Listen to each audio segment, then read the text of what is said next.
काही महत्त्वाच्या बातम्या आहेत। जायकवाडी धरणातून मोठ्या प्रमाणात विसर्ग सुरू करण्यात आलेला आहे।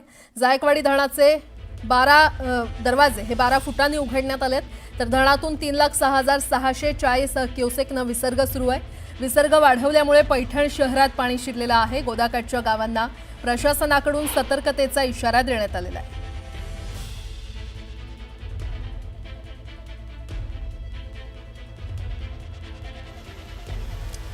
धरणाचे दरवाजे हे 12 फुटांनी उघडण्यात आलेले आहेत। गोदाकाठच्या गावांना त्यामुळे सतर्कतेचा इशारा देण्यात आलेला आहे। जायकवाडी धरणातून मोठ्या प्रमाणात पाण्याचा विसर्ग वाढवण्यात आलेला आहे।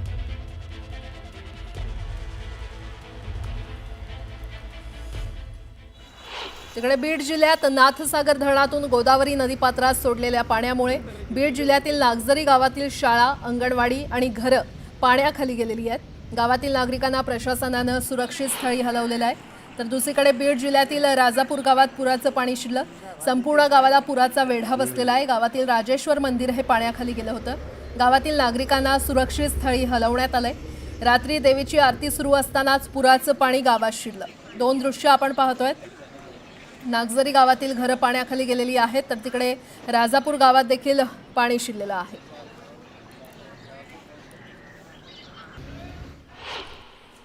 गोदावरी नदीला आलेल्या महापुरामुळे बीडच्या नागझरी, सावळेश्वर, हिंगणगाव आणि गोंदी गावात पाणी शिरलेलं आहे। तर सावळेश्वर गावचा संपर्क तुटलेला आहे।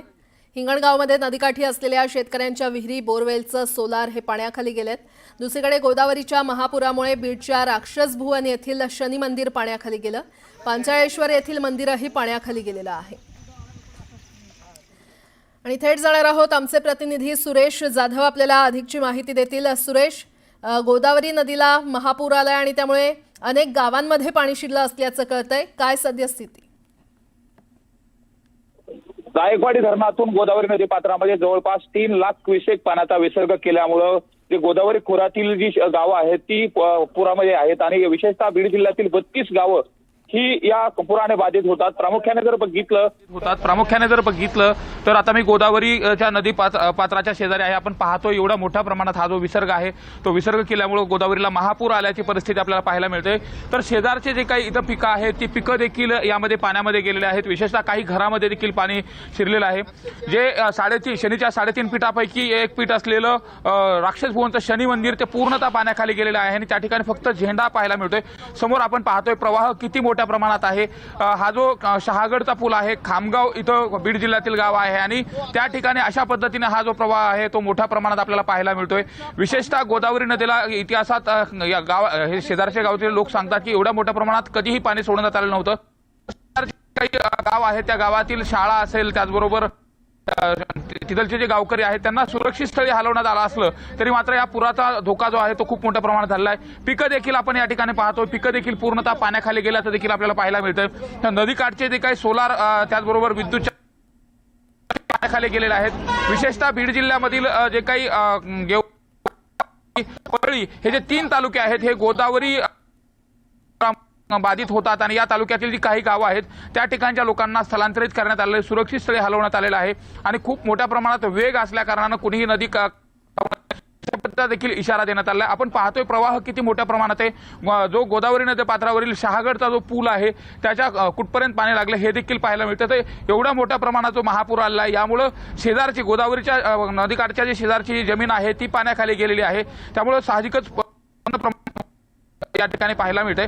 मात्र या कुठल्याही पद्धतीच्या जीवितहानीच्या संदर्भातली माहिती मिळाली नाही। प्रशासनाने 2 दिवसापूर्वी या संदर्भामध्ये अवेअर केलेलं होतं, सुरक्षित स्थळी हलवलेलं होतं आणि जी गावं पाण्याखाली जाणार होती, पूरबाधित जी गावं होती तिथल्या नागरिकांना सूचना दिलेल्या होत्या। त्यामुळे साहजिकच या पूर परिस्थितीला हाताळण्यामध्ये आता कुठेतरी प्रशासनाला यश येत असल्याचं पाहायला मिळते। मात्र ज्या पद्धतीने गोदावरी नदी पात्रामध्ये पाणी आलेलं आहे, धोक्याची पातळी ओलांडलेली आहे, त्यामुळे नागरिकांनी कुणीही नदीकाठी जाऊ नये अशा पद्धतीचा इशारा प्रशासनाने दिलाय।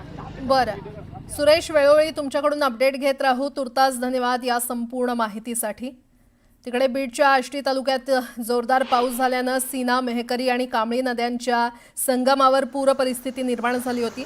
सांगवी आष्टी परिसरातील चोपणवस्ती ते हिंगणी वस्ती परिसरातील 13 शेतकरी आणि लहान मुलं अडकली होती। त्यांना एनडीआरएफच्या जवानांनी रेस्क्यू ऑपरेशन करत बाहेर काढले। तब्बल 18 तास हे नागरिक पुराच्या पाण्यात अडकले होते। जिल्ह्याचे कलेक्टर, आमच्या तहसीलदार आणि मी नंतर बोलून पटकन NDRFची टीम त्या ठिकाणी बोलवली. प्रत्यक्षात मला तिथं जाता आलं नाही, परंतु माझे बंधू, पुतण्या, मुलगा, बाकीचे सर्व मंडळी त्या ठिकाणी होती. जवळपास 12 ते 13 लहान मुलं, त्याच्यामध्ये 2-3 आहेत, असे 12-13 लोक रेस्क्यू करण्यात आलेले आहेत. म्हणजे आता एकही माणूस माझ्या मतदारसंघातला, विशेषतः आष्टी तालुक्यातला आणि दोन्ही तालुक्यातला कोणीही ट्रबलमध्ये नाही.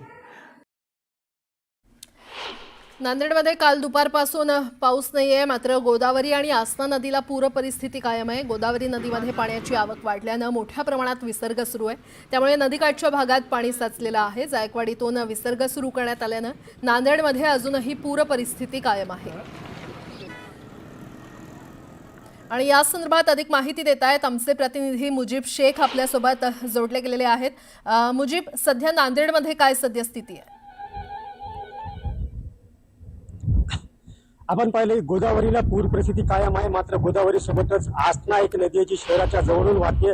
त्या नदीला देखील महापूर आलेला आहे. मागच्या 2-3 दिवसापासून या नदीला जे आहे ते पूर आलेला आहे. आपण पाहू शकतो हे शहराजवळची आसना नदी आहे. असं पाहून वाटत नाही की ही नदी आहे, असं वाटतंय की हे एक समुद्र आहे. जिथपर्यंत नजर जाईल तिथपर्यंत या नदीमध्ये आत्ताही पाणीच पाणी आहे. या नदीच्या थोडा शेजारी इथे जे मी तुम्हाला दाखवतो एक इमारतीसारखी दिसते, ते नांदेड महापालिकेचं पाणी पुरवठा योजना आहे.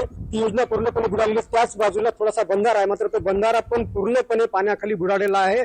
आता हे पाणी वाहत नाहीये. कारण असं आहे की ही जी नदी आहे, आसना नदी पुढे जाऊन गोदावरीला मिसळते, मात्र गोदावरी नदीलाच पूर आलेला आहे. गोदावरी नदीलाच खूप मोठ्या प्रमाणामध्ये वाहत आहे. त्यामुळे गोदावरी नदी या आसना नदीचं पाणी घेत नाहीये. परिणामी आसना नदीमध्ये खूप मोठ्या प्रमाणामध्ये पाणी साचलं आणि आसना नदीचं जे पाणी आहे ते परिसरात खूप मोठ्या प्रमाणात विस्तारलं गेलेलं आहे.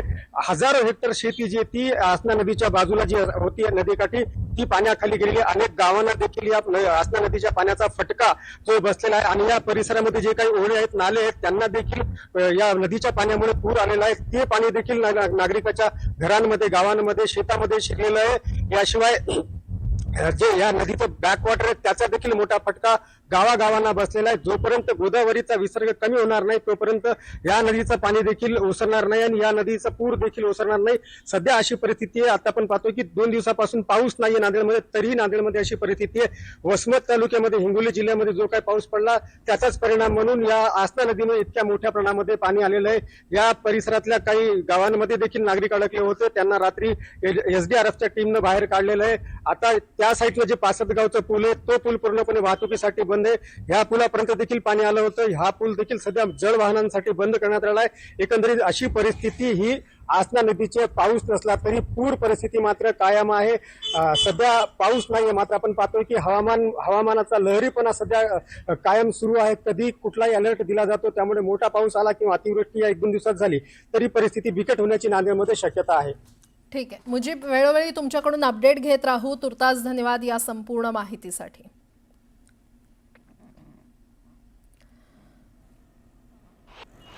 तिकडे सोलापूर विजयपूर राष्ट्रीय महामार्गावर पाणीच पाणी झालेलं आहे. एका बाजूची वाहतूक ही पूर्णपणे बंद करण्यात आली आहे.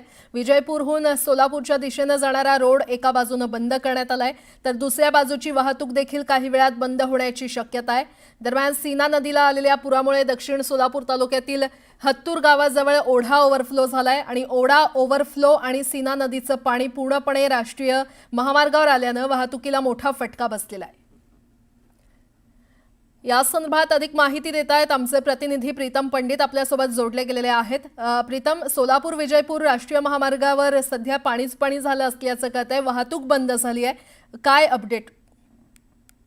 नक्कीच प्राजक्ता, पाहायला गेलं तर कालपासून अहिल्यानगर आणि धाराशिवमध्ये ज्या प्रमाणात पाऊस झाला त्या प्रमाणात पाऊस झाल्यानंतर सीना कोळेगाव असेल, खासापुरी असेल किंवा भोगावती असेल, चांदिनी असेल, या प्रकल्पातून मोठ्या प्रमाणावर पाण्याचा विसर्ग सीना नदीत सोडण्यात आलेला आहे. त्याचाच हा परिणाम आहे. आपण पाहू शकतो की सध्या आपण सोलापूर विजापूर जो महामार्ग आहे, जो पश्चिम महाराष्ट्राला दक्षिण भारताशी जोडणारा हा महामार्ग आहे आणि हा महामार्ग आता एकतर्फी चालू करण्यात आलेला आहे. कारण सीना नदीला जो आलेला महापूर आहे, जवळपास 1,50,000पेक्षा जास्त जो क्युसेसचा विसर्ग आहे तो सीना नदी पात्रात आहे आणि तो सोडल्यामुळे या ठिकाणची आपण वाहतूक पाहू शकतो की आता विस्कळीत झाल्याचं चित्र आपल्याला पाहायला मिळतंय. कारण सोलापूरवरून विजापूरकडे जाणारा जो हातूर येथील जो पूल आहे तो पाण्याखाली गेला आहे. त्यामुळे कुठेतरी ही जी वाहतूक आहे ती विस्कळीत झालेली आहे. अशाच पद्धतीने पाहतोय की आपण माढा असेल, करमाळा असेल या ठिकाणी रात्रीचे जे नागरिक आहेत त्यांना आता स्थलांतरित करण्यात आलेलं आहे. कारण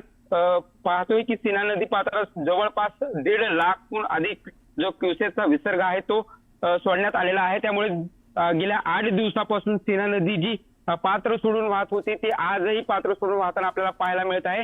गेल्या 2 दिवसापासून पावसाने विश्रांती घेतली असली तरी मात्र पूर परिस्थिती कायम असल्याचं आपल्याला या ठिकाणी दिसत आहे. त्यामुळे कुठेतरी ही जो ओढा आहे तो ओव्हरफ्लो झाल्यामुळे येथील जी वाहतूक आहे ती ठप्प झालेली आहे. हातूर हे गाव आहे, येथून 1 किलोमीटरच्या अंतरावर सीना नदी आहे आणि सीना नदीचं पात्र सोडून सीना नदी 1 किलोमीटरच्या परिसरात पाणी पसरल्याचे चित्र आपल्याला या ठिकाणी दिसत आहे. त्यामुळे कुठेतरी सोलापूर जिल्ह्यातील 88 गावं आणि हजारो हेक्टर जी शेत जमीन आहे ती पूर्णपणे पुन्हा पाण्याखाली गेलेली आहे. याचा धोका म्हणून सोलापूर कोल्हापूर महामार्ग असेल किंवा सोलापूर पुणे महामार्ग असेल हा कधीही बंद होण्याची शक्यताही दाट आहे. मात्र असं असलं तरी दक्षिण सोलापूर तालुक्यातील जे गावं आहेत ते पूर्णपणे पाण्याखाली गेलेली आहेत. याचा जो ग्रामीण भागातील संपर्क आहे तो तुटलेला आहे. याचाच परिणाम म्हणून ज्या ज्या गावांमध्ये पाणी शिरलेलं आहे त्या गावातील नागरिकांना सुरक्षित स्थळी हलवण्यात आलेलं आहे. जिल्हा प्रशासनाकडून योग्य ती दक्षता घेतली जात आहे. ज्या ठिकाणी अन्नाची गरज आहे त्या ठिकाणी अन्नाचा पुरवठा केला जात आहे. ज्या ठिकाणी जनावरांना चारा आहे त्या चाऱ्याचा पुरवठा जिल्हा प्रशासनाकडून केला जात आहे. पोलिसांकडूनही मोठ्या प्रमाणावर अशी गस्त घातली जात आहे. ज्या ठिकाणी पाणी येत आहे त्या ठिकाणी नागरिक एकत्र येऊन कुठेतरी सेल्फी काढणं असेल किंवा पर्यटन म्हणून या पुराकडे पाहतात. मात्र पोलिसांकडून आता दक्षता घेतलेली आपल्याला चित्र या ठिकाणी दिसत आहे. कारण आपण पाहतोय की सीना नदीला गेल्या 8 दिवसात 2दा पूर आल्यामुळे आता प्रशासन असेल यांनी मोठ्या प्रमाणावर अलर्ट जे झालेला आहे आणि त्यांनी ज्या पद्धतीने आजपासून सोलापुरातील ज्या ज्या भागात पाणी कमी झालेलं आहे त्या ठिकाणची पंचनाम्याला सुरुवात होणार आहे आणि ज्या ज्या नागरिक. ठीक आहे प्रीतम, वेळोवेळी तुमच्याकडून अपडेट घेत राहू. तुर्तास धन्यवाद.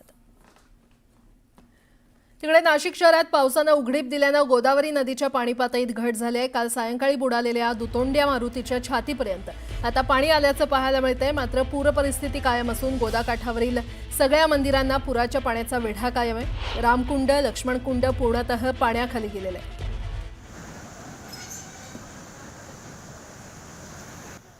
तिकडे जालना जिल्ह्यातील गोदाकाठच्या 38 गावांमधून 10,000 नागरिकांचं स्थलांतर करण्यात आलेलं आहे. जायकवाडी धरण 100% भरल्यानं धरणातून 3 लाख क्युसेकपेक्षा जास्त पाणी सोडण्यात आलंय. त्यामुळे गोदावरी नदीला पूर आला असून गोदाकाठच्या नागरिकांना सतर्क राहण्याचं आवाहन करण्यात आलंय. परतूर, अंबड आणि घनसावंगी तालुक्यातील 38 गावांमधून 10,000 नागरिकांचं स्थलांतर करण्यात आलंय. 23 ठिकाणी त्यांची जेवण आणि निवासाची व्यवस्था करण्यात आलेली आहे.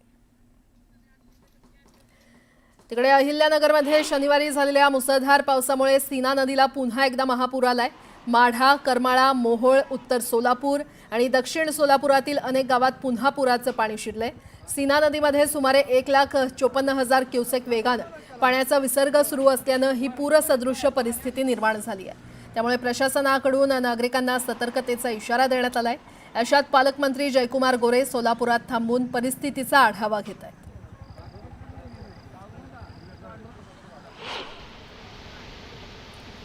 धाराशिव परंडा तालुक्यातील सीना कोळेगाव धरणातून रविवारी रात्री 29 दरवाजातून 1 लाख क्युसेकनं पाण्याचा विसर्ग सीना नदीमध्ये सुरू करण्यात आलाय. दरम्यान गेल्या 38 दिवसात 48 टीएमसी पाणी वाहून गेलंय. सध्याची परिस्थिती पाहता नदीकाठच्या लोकांना सतर्क राहण्याच्या सूचना प्रशासनानं दिलेल्या आहेत. जिल्ह्यातील सर्वात मोठा सीना कोळेगाव प्रकल्प हा 22 ऑगस्ट रोजी ओव्हरफ्लो झाला. तेव्हापासून विसर्ग सुरूच आहे आणि सततच्या पावसामुळे या ठिकाणी शेती पूर्णपणे पाण्याखाली गेली आहे. खासापुरी, चांदणी आणि साकत मध्यम प्रकल्प तुडुंब भरल्यानं नद्या दुथडी भरून वाहत आहेत. या ठिकाणी असलेल्या 24 गावातील 3,400 लोकांना सुरक्षित ठिकाणी हलवण्यात आले.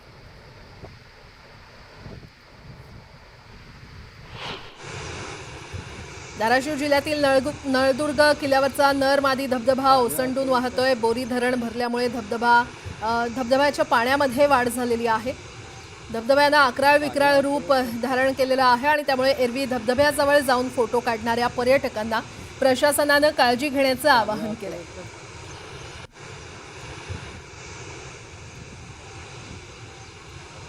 पाणी वापरत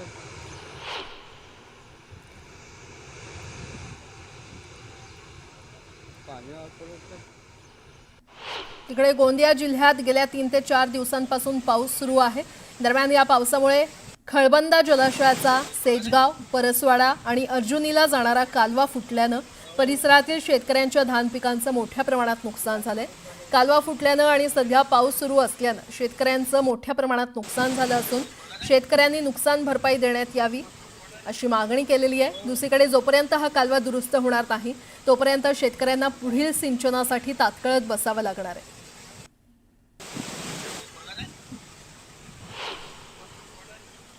हिंगोलीच्या सिद्धेश्वर धरणाचे 14 दरवाजे उघडण्यात आले आहेत. धरणातून 53,000 क्युसेक पाण्याचा विसर्ग पूर्णा नदीपात्रात सुरू आहे.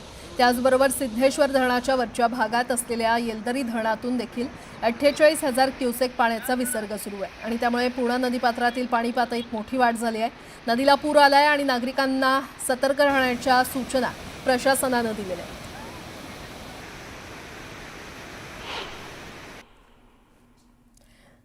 बुलढाणा जिल्ह्याच्या सिंदखेडराजा तालुक्यात 2 वेळा झालेल्या ढगफुटी पावसानंतर आता पुन्हा या भागात अतिवृष्टी झाली आहे. सिंदखेडराजा तालुक्यात अतिवृष्टी आणि ढगफुटी सदृश्य पाऊस झाला असून रुमणा, सोनीशी, किनरगाव राजा या भागात पुन्हा अतिमुसळधार पाऊस बरसतोय आणि त्यामुळे शेतकऱ्यांचं कापूस, सोयाबीन आणि इतर पिकं पूर्णपणे उद्ध्वस्त झाली आहेत. शेतात पाणीच पाणी असून शेतकरी संकटात सापडलाय. शासनानं तात्काळ मदत करण्याची मागणी शेतकऱ्यांनी केली आहे.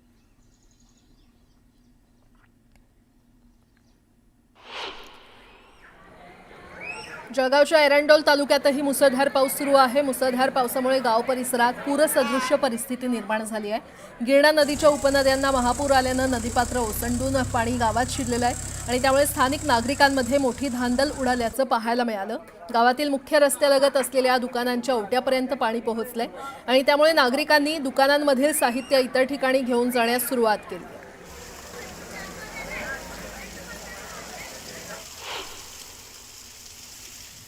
जालना जिल्ह्यातल्या गोदाकाठच्या गावांमध्ये प्रशासनाकडून रेस्क्यू ऑपरेशन सुरू करण्यात आलंय. जायकवाडी धरण 100% भरल्यानं धरणातून 3 लाख क्युसेकनं पाण्याचा विसर्ग सुरू करण्यात आलाय आणि त्यामुळे गोदावरी नदीला पूर आल्यानं खबरदारी म्हणून गोदाकाठच्या 38 गावांमधून 10,000 नागरिकांचं स्थलांतर करण्यात आलंय. रात्रीपासून प्रशासनाकडून रेस्क्यू ऑपरेशन राबवण्यात येत आहे आणि सुरक्षित स्थळी जाण्याचं आवाहन प्रशासनाकडून करण्यात येत आहे.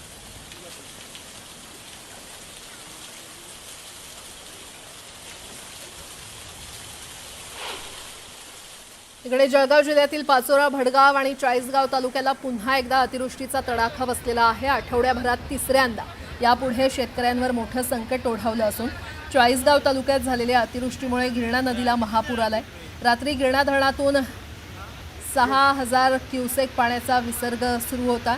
तर आज सकाळी हा विसर्ग कमी करून 45,000 पोहोचलेला आहे. जिल्ह्यातील 1 लाख हेक्टरवरील पिकं अतिवृष्टीमुळे बाधित झाली आहेत तर 2,000हून अधिक जनावरं वाहून गेली आहेत.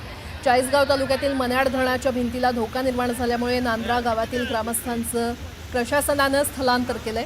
तर तितूर, डोंगरी हिवरा, बहुरा, अग्नवती, इंद्रायणी आणि उतावळी नदीला पुन्हा एकदा पूर आलाय. धरण फुटण्याचा धोका लक्षात घेता प्रशासन अलर्ट मोडवर आहे.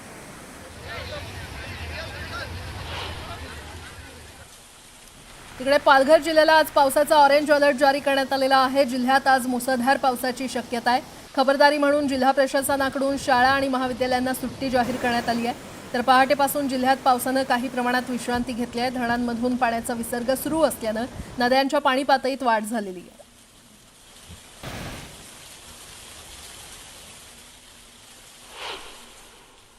पालघर जिल्ह्यात आज सुद्धा पावसाचा ऑरेंज अलर्ट जो आहे तो जाहीर करण्यात आलेला आहे आणि खबरदारी म्हणून जिल्हा प्रशासनाकडून जिल्ह्यातील ज्या शाळा असतील किंवा महाविद्यालय असतील यांना सुट्टी जाहीर करण्यात आलेली आहे.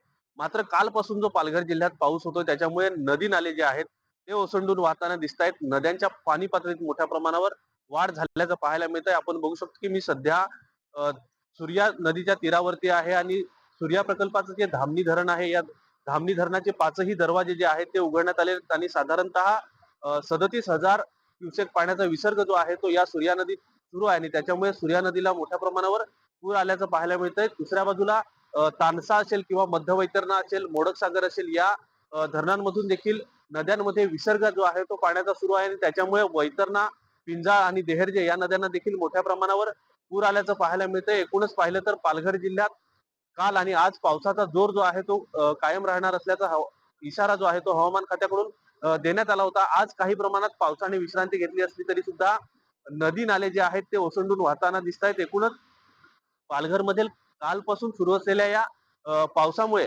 सर्वाधिक फटका जो आहे तो भात शेतीला बसलेला पाहायला मिळतो, कारण की 75,000 हेक्टर पेक्षाही जास्त क्षेत्रावर पालघर जिल्ह्यात पावसाळी भात शेती केली जाते आणि सध्या पीक तयार झालं असतानाच या पावसाने हजेरी लावली. त्याच्यामुळे कुठेतरी फटका जो आहे तो या सगळ्या पावसाचा पालघरमधील भात शेतीला बसलेला पाहायला मिळतो. या सगळ्यामुळे पालघरमधील बळीराजा जो आहे तो काही प्रमाणात आता संकटात सापडलेला आहे. एकूणच आज सुद्धा पालघर जिल्ह्यात पावसाचा जोर जो आहे तो कायम राहणार असल्याचा इशारा जो आहे तो हवामान खात्याकडून वर्तवण्यात आला आहे. तर दुसऱ्या बाजूला शेतकऱ्यांनी योग्य ती खबरदारी घेण्याचं आवाहन देखील प्रशासनाकडून करण्यात आलंय. पालघरमधील जे मच्छीमार आहेत या मच्छीमारांनी सुद्धा मासेमारीसाठी समुद्रात जाऊ नये असं आवाहन देखील प्रशासनाकडून करण्यात आलंय.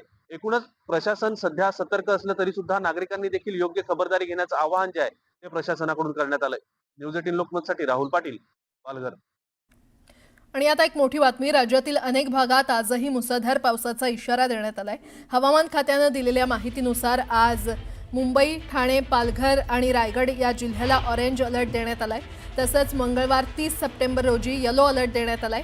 1 आणि 2 ऑक्टोबर रोजी मुंबई, ठाणे आणि पालघर तसंच रायगड भागात ऑरेंज अलर्ट दिला असून मध्यम स्वरूपाचा पाऊस येणार अशी शक्यता वर्तवण्यात आलेली आहे. तसंच राज्यातील काही ठिकाणी विजांच्या कडकडाटासह आणि वादळी वाऱ्यासह अतिमुसळधार पाऊस कोसळणार असल्याचं हवामान खात्यानं म्हटलंय. अंदाजे पुढील 4 दिवस पावसाचा जोर ओसरणार आहे. मात्र तरीही पावसाचा ऑरेंज आणि येलो अलर्ट दिला असून मुसळधार ते अतिमुसळधार सरी कोसळणार असल्याचा इशारा देण्यात आलाय. त्यामुळे नदीकाठच्या गावांना सतर्कतेचा इशारा दिला असून नागरिकांनी देखील गरज असेल तरच घराबाहेर पडा असं आवाहन प्रशासनाकडून करण्यात आलंय.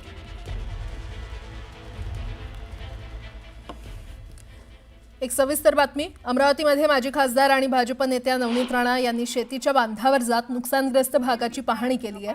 अमरावतीच्या दर्यापूर, अंजनगाव, सुरजी या तालुक्यातील नुकसान झालेल्या शेतीची नवनीत राणा यांनी पाहणी केली. यावेळी राणांनी थेट कृषी मंत्री दत्तात्रय भरणेंशी संवाद साधला. दिवाळीपूर्वी शेतकऱ्यांना नुकसान भरपाई देण्याची मागणी नवनीत राणा यांनी केली आहे.